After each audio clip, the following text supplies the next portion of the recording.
Hey guys, Lex here yet again, and today I bring you my updated avatar of fire, Shield Titan. So if I had to call any build my signature build, it would probably be this one. I know a lot of you following my channel have seen all manner of Shield Warrior builds from me, but I think this one I cooked up is currently feeling the strongest. Traditionally, my Shield Warrior builds focused on ridiculously high boss killing damage, and we still have that with this one, but overall clear was usually not as fast as I would have liked it to be. However, on this version of the build, clearing feels really good, like a lot better than my previous builds. And yes, I am an Ignite enjoyer as much as everyone memed on that ailment. I always found it useful for burning down bosses a little faster alongside big hit damage. It just felt efficient in case the boss happened to, like, you know, teleport away or do some shenanigans that make them harder to land hits on. But anyways, I don't want to spend a ton of time yapping in the intro. Let's get into the build. We'll start with how it plays, then move into the skill gems, the passive skill tree, and the gear, alongside some gameplay footage to top it off. That's about it. Let's get to it.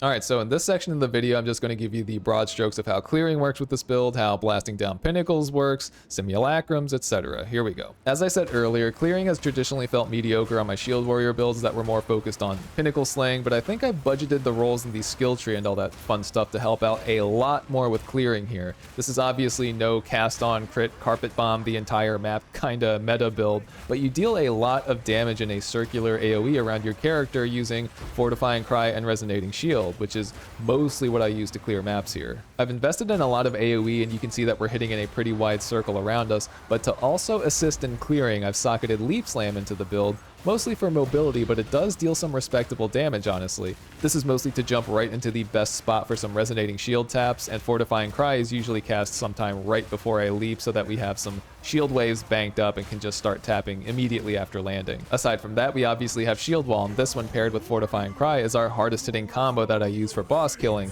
However, this time around I've actually been using it more for our clears as we have enough skill speed on this build to whip them out pretty quickly. So if you're expecting like a strong rare to emerge from an Abyss Crag, or if you absolutely must obliterate a group of stronger enemies, throw these down and shout. As a quick side note, I'm not sure how AoE increases from items or the skill tree are distributed across the Shield Wall skills specific AoE, because it seems to hit much more towards the front of the attack rather than behind it. This all depends on where your character is in relation to the wall when you detonate it, but this thing can actually have some crazy range with this build, to the point where it legitimately does reach the edge of my screen. Feels like you have this long-range shotgun just at your disposal whenever you want to make absolutely sure things die in front of you. And with a bit of skill speed, this could become your main way to clear if you wanted, but I do think you save time with the leaping and resonating on weaker packs. As for bossing, things are much improved as we require less setup to deal similar damage to the previous versions of this build. Basically, we just want two things: the Sundered Armor debuff and full to near full rage. We start with Resonating Shield to build up rage until the boss's armor is fully broken and we have near full rage.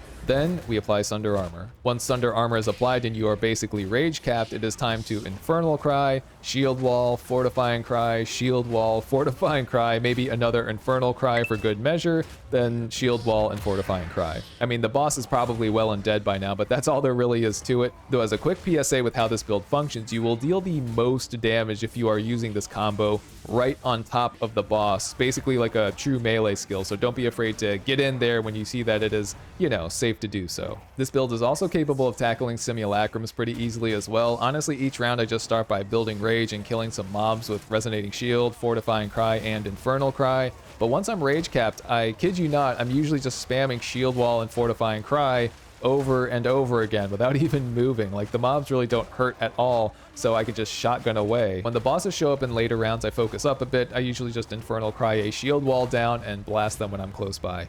Pretty easy overall. So that's generally how it plays, guys, but let's get into these skill gems and any other nuances when using them, as well as the supports and stuff. So yeah, let's get to it.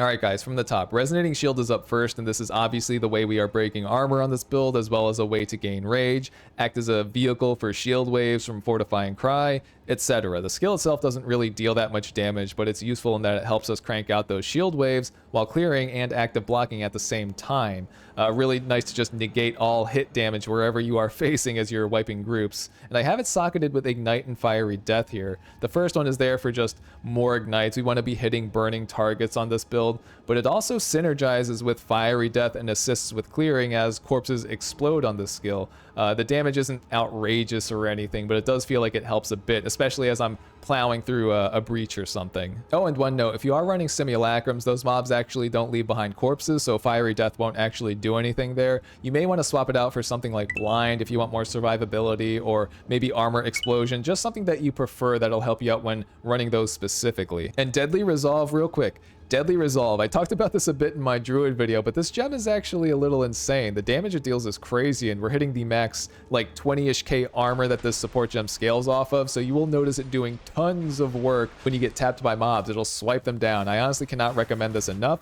Try this new one out if you haven't yet. Leap Slam is next, and this is socketed in a way to actually assist a bit in damage because it actually hits pretty okay in this build. It's not our main way to clear or anything, obviously, but it'll hurt wherever you land in a pretty big AoE too. But we're also reducing the animation time here with Rage 3 and Rapid Attack sockets, and the Holy Descent support gem is honestly awesome for survivability. Regenerating 5% of your maximum life while you're just standing on the consecrated ground is great, especially since we're blood magic and are using Berserk, as you'll see in a bit. As another quick note about Leap Slam, you'll notice that this build doesn't run shield charge, and that is because I much prefer using Leap Slam and just jumping to where my mouse is on the screen so that I can blow up a big pack from the center rather than getting stopped by honestly something as small as a bug or a vase. You know, this is my one big issue with shield charge, and I do think they should change how the skill works a bit. I have some ideas on how to do this that I'll include in another video I have coming out, but if you really wanted to, you could swap out Leap Slam for shield charge, I guess, but I mean, you're likely just going to use that as mostly a travel skill at that point. Last thing I'll say, and I wouldn't call this a synergy, but I noticed that Deadly Resolve stacks from the Resonating Shield channeling actually doing a lot of work as I Leap Slam into a crowd. Often it'll just swipe things as I am jumping towards them, which protects me a bit since I can't active block during this ability, and it just feels like a happy coincidence or something. Hard to explain, but if you play this build, I think you'll see what I mean. Fortifying Cry, what is there to say? You know, one of our main damage dealers socketed with damagey and AoE things, but also these two rage gems to keep this like rage engine going. You know, when it's socketed in this way, we spend rage to bypass its cooldown, but we're also gaining rage based on the enemy power around us, so we basically just don't need to worry about the cooldown here. And it also works as a pseudo damage buff since it helps us maintain maximum rage stacks easier, which is what we want for maximum damage. Fire Penetration 2 is here and on Shield Wall, which we'll talk about next. I played around with a few different options trying to use Fire Penetration to bring resistances down into the negatives through exposures and certain passive skill tree nodes and the buffed Zoth's Blood Amulet, etc. But overall, I just found it to not be worth it. It felt like I was forking over way too much to make negative resistances work as the way I up my damage, when really it was simpler to just stack plus melee and damage stuff on the skill tree. So Fire Penetration 2 basically just removes fire resistance as a factor on enemies, positive or negative. Also, just one gem swap here. I'll swap out Magnified Area 2 for Close Combat 2 when I am fighting a tier 4 Pinnacle boss, just for that extra damage up close. Shield Wall up next, socketed for damage mostly, big surprise, but also for a speedier animation. I mean, you all know this by now that I use this for clearing and for boss killing. Fortifying Cry's shield waves can overlap and deal crazy damage to targets when you detonate your shield walls with Fortifying Cry, so definitely do that. But if you wanted, the forward-facing AoE on Shield Wall is so good that you can just use this as your main way to clear on this build once you get some rage going. And we're not using on Citadel or Kaom's Madness. I know my fellow shield warrior Karen made that combo popular on his build, which is also really strong, do not get me wrong. But I just like not having to deal with the slower animation time that on Kaom's Madness, what can I say? Though once I farm up enough currency, I honestly think that Rigwald's is perfect for the skill in place of rapid attacks, or maybe alongside rapid attacks. We would get a ton of attack speed when the skill is used in weapon set 1, which again is perfect for this setup, and then we get that extra boss killing damage when it is used in weapon set 2. So it really works out in our favor, so once I farm up another 100 or so div, I will probably pick that up. But until then, I do make use of one gem swap here. I swap out rapid attacks for Rage Forge 2 when fighting pinnacle bosses. Significant chunk of damage at the cost of some rage, or sometimes it costs no rage since we're using rank 2 here. Infernal Cry, most importantly socketed for rage gen and cost reduction. This is so strong to use right before you shield wall. pretty much an absolute must when fighting pinnacles, though while clearing I find it strong for just generating rage alongside Fortifying Cry and my other abilities. I will say that one bonus that's kind of nice here is that Infernal Cry empowered attacks apply to your Leap Slams and Sunders, which make them deal even more damage. It can turn those abilities into even more legit damage dealers, honestly. Speaking of which, Sunder is here socketed for damage and a speedier animation, and it is mostly used for its ability to inflict sundered armor on bosses. That's its main purpose here, and that's why we have a prolonged duration here as well, so that the debuff lasts a bit longer. However, as I just said, this deals some pretty okay damage, even on this shield-focused who cares about a weapon anyway build. It's a little wild how hard this hits with it just a single one-hander, and I find myself using it to clear smaller groups at a range when I'm busy with like a bigger group or moving in another direction and need to mop some mobs up.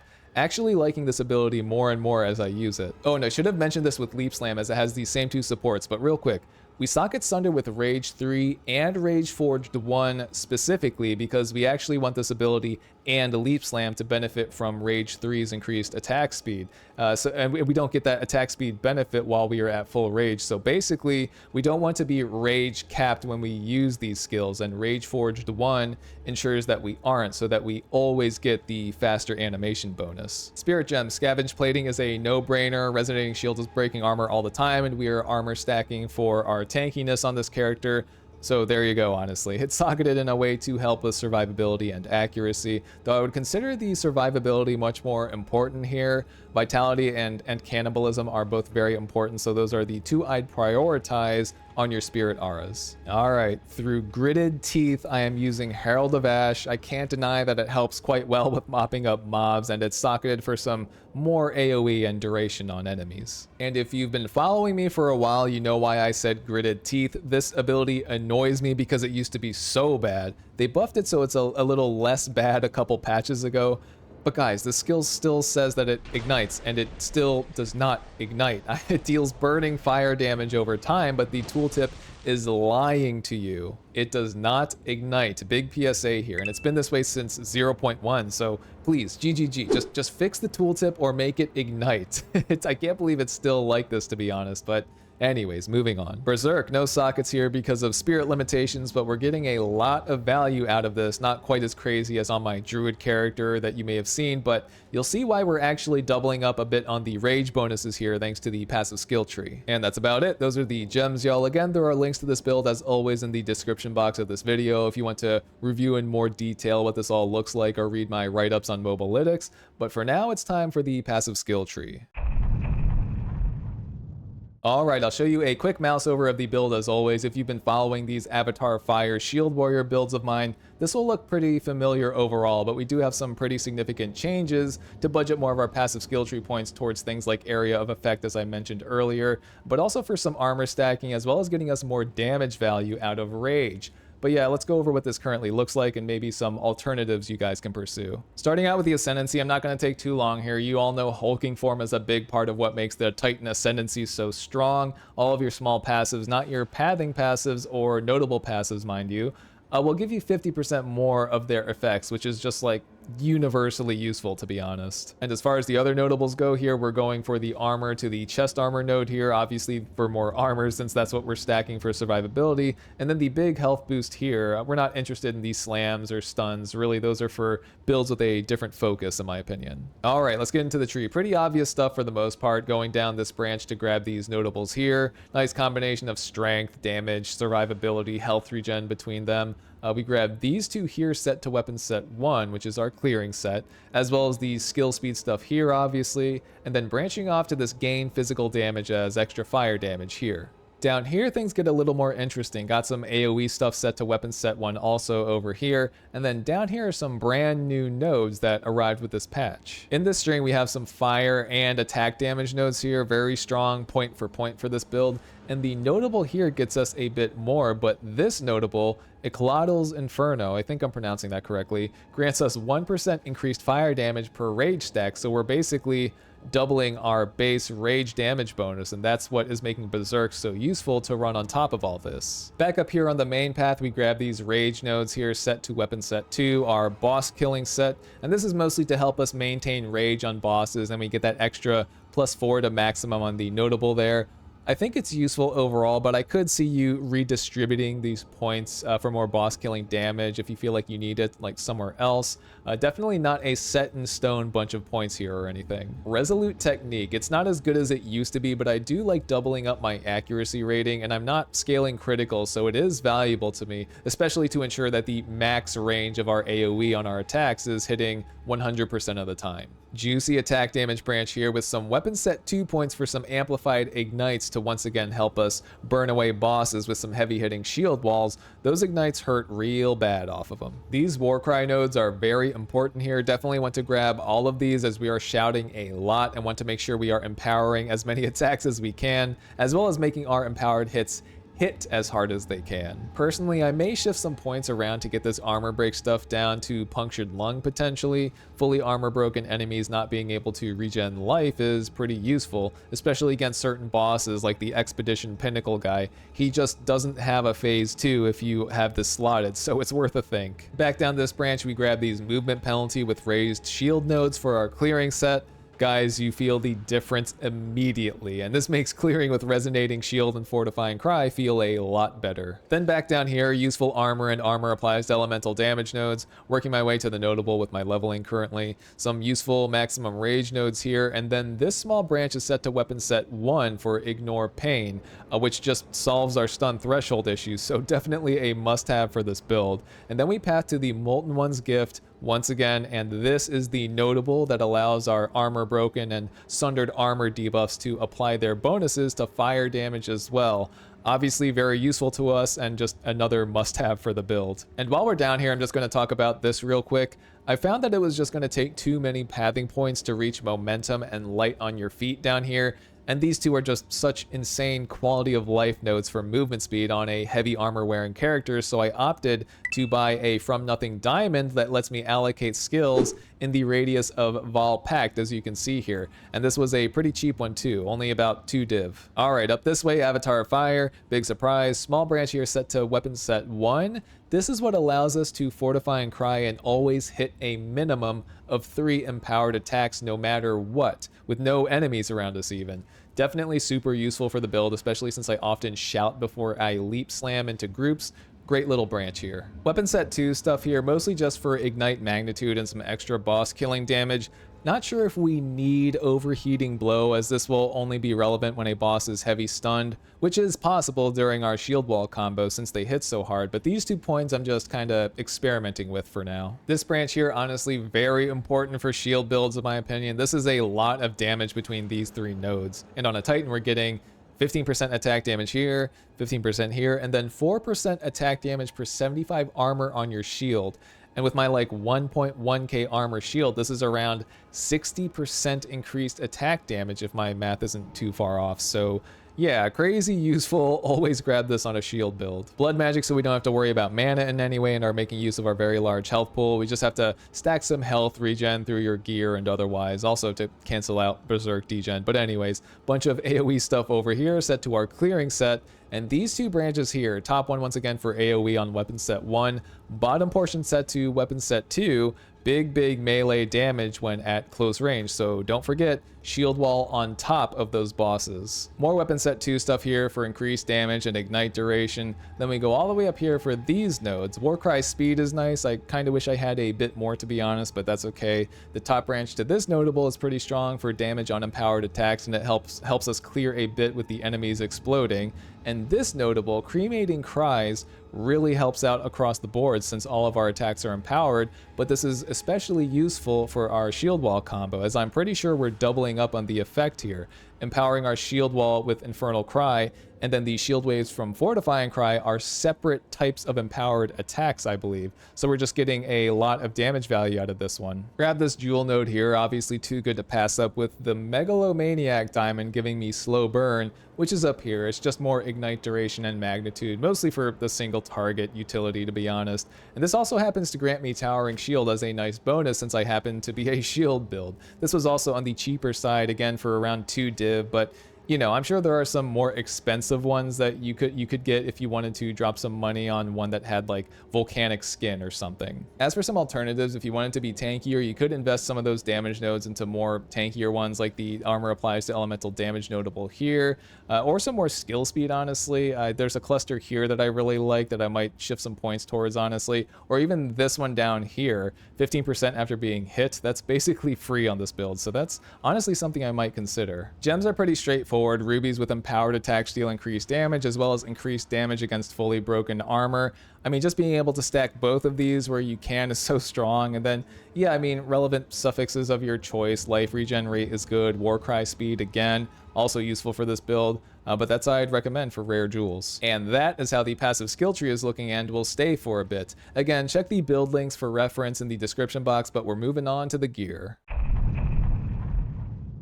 Alright, so I'll do a quick mouse over as always, but as you may notice, this is a little bit of a pricier set. That's only because I was able to farm up a decent chunk of currency on my Druid character, so I wanted to splurge a little bit since I am traditionally more of a hoarder. But yeah, even still, there isn't anything crazy expensive here. Most pieces are like 1 to 2 divs, some reaching around the 5 div mark. Amulet, I think, may have been the most expensive thing, including the anointment, running around maybe 16 or so. But again, I will talk about how some cheaper alternatives will work if you are earlier on in your endgame journey. But yeah, let's start with the shield. Obviously, you want a high armor shield here. This has some pretty decent rolls on it, to be honest. I recommend going with a non-chaos resist one just to keep the prices lower if you do need a resistance roll in this slot. But I also think armor applies to elemental damage can roll here, which would also be useful. But honestly, I'm very happy with this shield. The max life is nice. The physical damage reduction is always good on these. Extra stun threshold is also nice, etc. Pretty happy with this one overall. All right, weapons. Oh, and obviously we're going to go over both weapon sets here. I just wanted to mention real quick that you should have your shield set to both weapon sets, as you only really need one high armor shield. But yeah, rolls for these maces are going to be similar overall, to be honest. The two most important ones are going to be +5 weapon skill, big surprise, and increased elemental damage with attacks, as close to 100% as possible. The third most important one should be the desecrated modifier, in my opinion. I have increased damage against enemies with fully broken armor here, which is great, though I think you can also roll a similar number as increased damage with empowered attacks, which I consider slightly better, since like 99% of your attacks are going to be empowered with how this build plays, while maybe like 90-ish% of the enemies you hit will have their armor fully broken on the first hit. And I'm not sure if the fully broken armor bonus applies to that hit that actually fully breaks the armor. So overall, I think the empowered version of that desecrated modifier is better. But yeah, these maces are pretty easy to craft overall. If you can, look up the magic rarity ones with +5 to melee skill and +100-ish% to elemental damage. I think last time I checked, they were running around 5 div. Super easy to get the favorable desecrated mod that you want too. I think they're both Aminamu. Oh, and real quick, sockets. I got unlucky with the corruption on the weapon set 1 mace, but hit the double socket on the weapon set 2 mace. But basically for the clearing set, weapon set 1, I socketed the soul core that increases elemental damage with attacks, and in weapon set 2, we have one of those as well in the bonus socket. But the more important one here is Farrell's Rune of the Hunt. Big damage increase against rare or unique enemies, which is perfect for the boss killing set. Alright, let's just talk about the amulet. This cost me a bit, truth be told, but I think the most important rolls here are the armor, plus melee skill, obviously, and spirit. If you are looking for a cheaper alternative, just crank the melee skill down by 1. Life regen, I think, is also useful for the build since we are using life to cast our skills, and Berserk is draining our life as well. But yeah, I mean, overall, those first 3 rolls are the most important. And hopefully this isn't too controversial. You guys can call me out on this if you think it's wrong, but I wanted this build to be a decent clearer, and Engineered Blaze here gives us up to 40% increased AoE per enemies we ignite, which we are doing all the time. So we're just getting a ton of AoE with this anointment, but this is definitely an expensive anointment, and it doesn't really help with our boss killing ability. So I mean, you could go for something else if you wanted. Again, maybe volcanic skin or something if you wanted some more damage and fire resist. Breach rings with a fire focus, though these were pricier since they have all elemental resistances on them. You can fiddle around with the rolls here a bit, but I really think you should have increased fire damage, maybe flat fire damage added to attacks as a nice bonus, but fire resistance if you want the cheaper version of these rings. You know, all elements is nice because as you increase the fire quality on these rings, those actually improve the all elemental resist rolls as well. So I just found that to be extra useful. But again, a good all resist roll will drive the price up on these rings for sure. And just grab life and life regen, maybe rarity like this one if you want, you know, a small amount of flexibility here. +2 melee skill on gloves is also very important. It's a significant damage increase with all of our skills, and trying to crank up the armor rolls where I can here. I mean, obviously on all of our gear, to be honest. Would have liked some armor applies to elemental damage on this one, or maybe some skill speed, but hey, this'll do. You know, it's also socketed with Courtesan Manin's Rune of Cruelty for some stronger ignites. All right, chest piece. Full disclosure, the chest piece is where you generally get a ton of your armor rating on a Titan, but to be honest here, this ornate plate doesn't actually have a ton of armor, and that's because I am interested in its innate maximum life per second effect. It just helps so much, again, with like blood magic and berserk degen. So honestly, overall, I could stand to gain a lot more armor than the one that I currently have here by finding a better ornate plate, but they're very expensive, and honestly I've been feeling tanky enough overall, and I genuinely can't remember the last time I died on this character, so it's been working very well for now, but this is high on the priority list to upgrade. And those are the most important pieces to this build, honestly. I recommend getting a pair of speedy boots, obviously. Oh, and make sure you are getting some accuracy across your gear as well. Usually helmet, rings, and gloves are where you can aim for that. Life regen as well across everything you can. I can honestly stand to use a bit more of it on the passive skill tree too, perhaps, honestly. But anyways, the charms here, I know I'm using some good ones, but I think the most important ones are preventing freeze, preventing slows, and preventing bleeds or ignites, you know, whichever you think is causing you more trouble. Definitely recommend grabbing the onslaught one though at one point. It just feels good to be able to throw down shield walls even faster and zooming around a little quicker when it goes off, which is often. That's it, guys. Thanks for bearing with me. Sorry that the build update is so late in this league, but I think that from now on, I will likely make this the main build that I update from here going forward. I just think that it keeps serving me so well, and I should just come up with better iterations of this build as new leagues hit us. So expect to see some more league starter like videos before new leagues, and how some changes are going to affect this build specifically, and so on. Honestly, I consider this my favorite build that I've played on the warrior. I just love the idea of inflicting fire damage as a tank and burning things down with a ton of damage, and practically it just really works with the game too. Anyways, I hope you enjoyed the video. Stick around for some more gameplay clips, and I will see you in the next one.